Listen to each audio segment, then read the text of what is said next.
Good morning, everyone. I want to get back into working on fractions like we were before school closed and get out of the rally books because I know they're a bit confusing.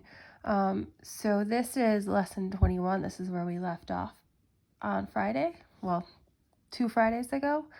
So it's just what we have been practicing. If you forgot, I'm going to go through a few examples so that you can do the work on Google Classroom. So for A, we have 3/4 and 1/2.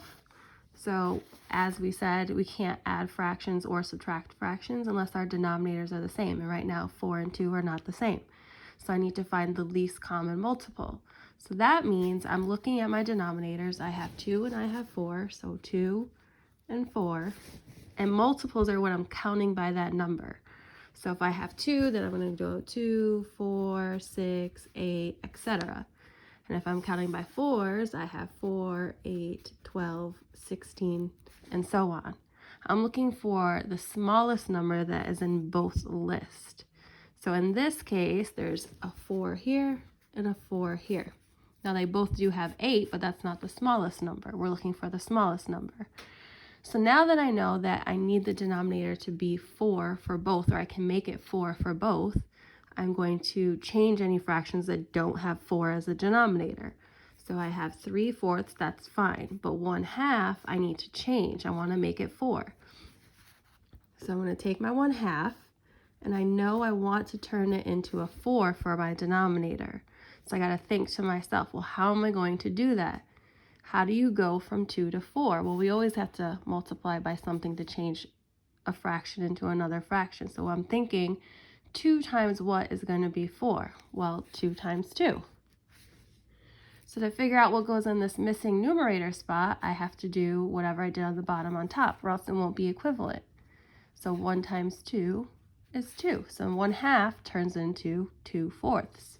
So now I can take my 3/4 and then add my new fraction 2/4. And when we add and subtract fractions, the numerator always is the only thing that we need to add and subtract. Denominator always stays the same.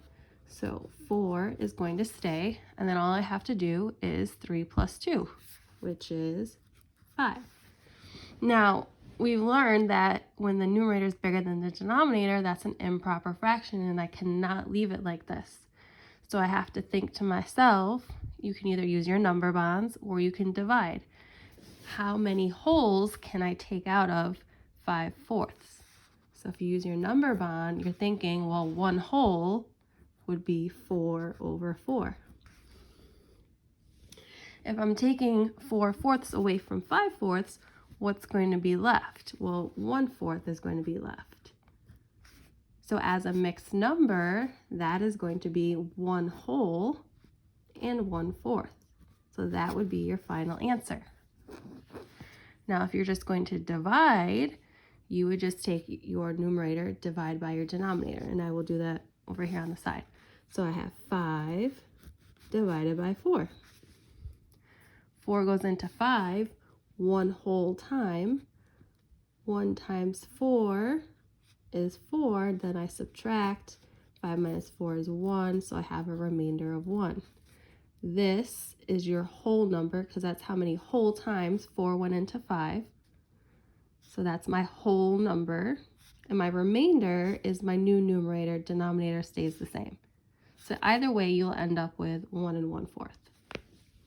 Let's skip down to C. So in C, I have 5/6 and 1/3. So my denominators are 3 and 6. I need to find the least common multiple. So if I count by 3s, I have 3, 6, 9, 12, and so on. If I count by 6s, I have 6, 12, 18, 24, and so on. But I can see already that 6 is the least common multiple. So now I have to see, well, which ones do I have to change? Well, 5/6 is fine. That has a 6 as a denominator, but 1/3 does not. So I need to figure out how can I make 1/3 turn into 6. So I'm thinking to myself, 3 times what is going to get me to 6? Well, 3 times 2 is going to get me to 6.